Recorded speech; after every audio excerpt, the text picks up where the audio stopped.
पहिरनी ओढ़े दुलहे ठाढ़ा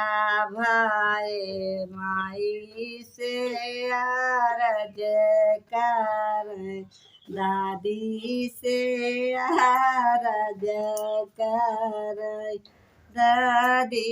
भरी मुख दे तिवसी सचाउक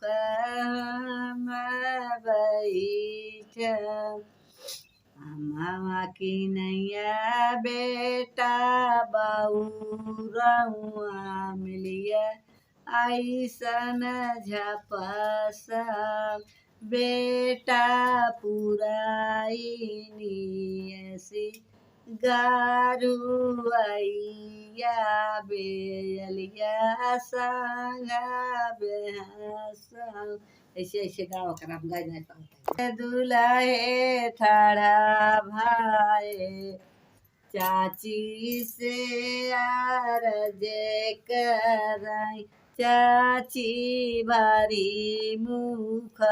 दे तिवासी चौक हम बैठ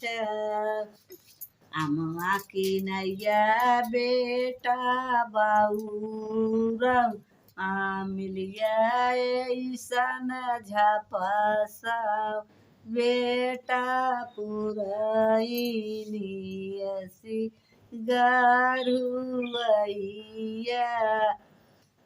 बेटा पुराइनी ऐसी गारुआइया बेलिया संगे बेहस पहिरनी ओढ़ी दुलहे ठाढ़ा भाई मम्मी से आरज करई मम्मी से आरज करई मामी भारी मुख दे तिवासी सचाउक हम बैठ अम्मा की नैया बेटा बउरउ मिलिया ऐसा झपस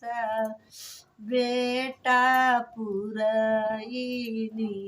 ऐसी गरुआइया बेलिया संगे बेहस